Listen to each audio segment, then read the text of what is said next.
To all IPMAT aspirants out there, welcome to part 4 of how to crack IPMAT exam in 30 days. This part will focus on how much self-study is required to complete your IPMAT syllabus within 30 days and how much time should you devote to each topic while understanding its concepts. Let's dive in. So let's start with the first one, which is the self-study mode, for which we have 41 hours. These 41 hours will be segregated across the three sections with 28 hours for quantitative aptitude, 6 hours for practicing logical reasoning and data interpretation, and 7 hours for practicing verbal ability. Now, why quantitative aptitude has 28 hours? It's basically because we have a very huge syllabus when it comes to understanding the formulas, knowing various concepts, while for logical reasoning and data interpretation, the topics are relatively limited. You just need to practice more and more questions. Same is the case with verbal ability. As you can see on the right, we have larger syllabus for QA, relatively short syllabus for logical reasoning, and for VA, while the syllabus is narrow, the types of questions are quite high. So all the more reasons for us to spend more time in practice. All right. Starting with quantitative aptitude, the 28 hours for self-study of quantitative aptitude can be used to cover all the topics. The topics here are color coded from their importance perspective.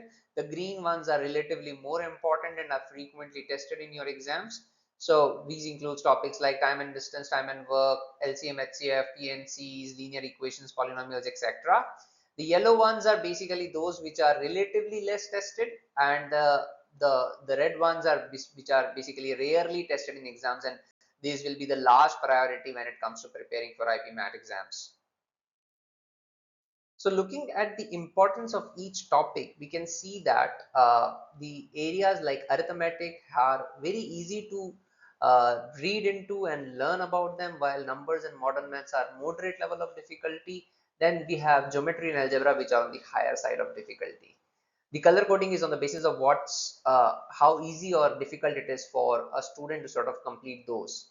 But next we have the importance of these topics. So areas like arithmetic are highly important, especially for IPMAT, Rohtak and JIPMAT. And then for numbers has been relatively low importance. Modern math and geometry are moderate level of importance, while algebra and geometry sort of also tends to have a higher level of importance. The importance of higher maths is relatively lower. So the scenario here is we can plan to avoid higher maths if you are a non-math student, especially because one, their difficulty level is high, and two, they are not as frequently tested in your IPMAT exams. So the focus of our time should be as distributed. If we have 28 hours, they should be proportionately allotted to roughly 20% on arithmetic, 13% on numbers, modern math, geometry, algebra, and higher maths. What I've also tried to do is I've also listed important topics within them, and also the number of topics that are there overall and how many what are topics are important, while I've also addressed how much hours do you need to devote. So we have 6 hours for arithmetic, 3.5 hours to prepare for numbers, modern maths, 5 hours, geometry 7 hours, and algebra 6 hours. Mind you, this is the hours that we need to revise the notes, formulas, and hence you can see geometry, despite having less number of topics, but given the vast syllabus, we have given them more hours to sort of learn through all the properties of triangles, quadrilaterals, etc. While similarly for numbers, given that there is very low chance that you might come across too many questions from numbers, so we have given them relatively less amount of time. And plus, numbers in itself is one big topic. It doesn't have subtopics like arithmetic does or modern maths does. Hence, also we have given them less weightage. Next, we have the self-study hours for LRDI section.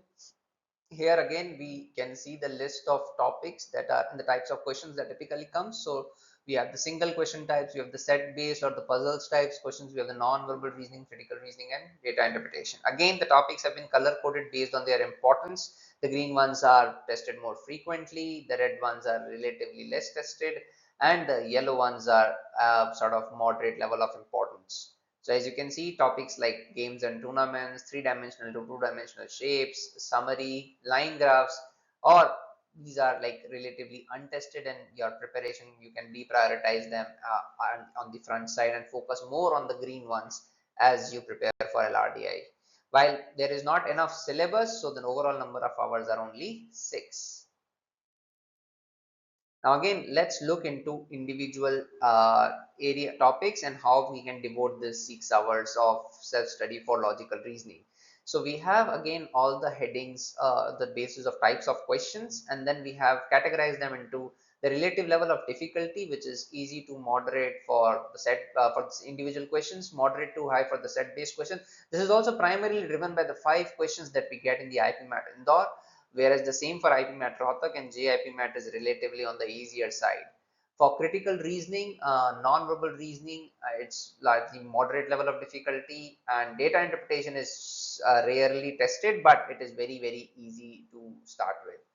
The importance of these topics from your exam perspective, again, like I said, very high for question based logical reasoning, where you have one piece of information to solve one particular questions.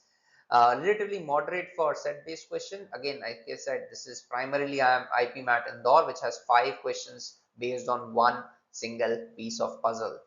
The other areas like critical reasoning, normal reasoning, and data interpretation have relatively low importance. It's not that there are no questions, it's just that compared to questions based or set based, the number of questions across the three are relatively less. So this will impact how do we allocate time to prepare. So we plan to sort of invest 2.5 hours to revise all the concepts of the methods in the question based logical reasoning, sort of 2 hours in understanding set based, which are like what are the kinds of questions, how is the information given, what's the difference between immediate left and left, what's the difference between opposite and adjacent, and so on. For critical reasoning, again, just to know what are the different kinds of questions, normal reasoning and data interpretation, we sort of given half of each to sort of get up to speed on what's important and what are the kinds of questions. Next, we have the self-study for verbal ability, where I think 7 hours would be more than enough just to get a feel of what are the kinds of questions. The idea is basically to talk about reading comprehensions first. We know that we have different kinds of questions. Again, the various segments of individual topics have been color coded to sort of bring out what are important, what are not so important, what are like moderate level of importance. So just I'll take a moment and have a go through of individual topics like direct and indirects, synonyms and antonyms, word usage, idioms are fairly common. Parajumbles, like I said, it's there in almost everywhere.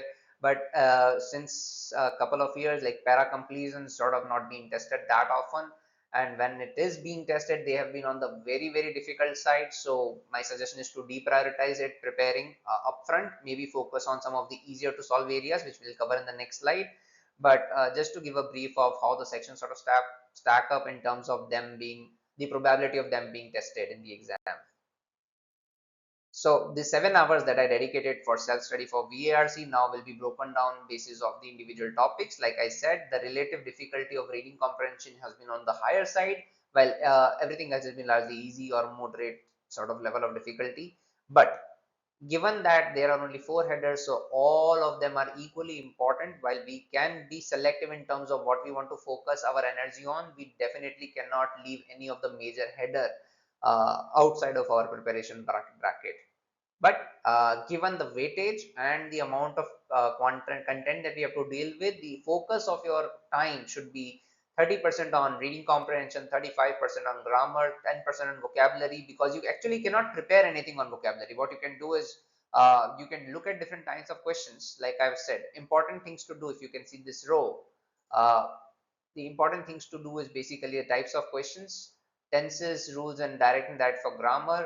For vocabulary, what you can look into is different types of questions for and then for verbal reasoning, you can look at connectors, jumbles, common idioms, and hence basically allot your time. This is the last row that you can see. Yes, so this is it. I wanted to wish you all the very best for your IP math exams and hope this whole 30-day strategy sort of works out for you. Thank you.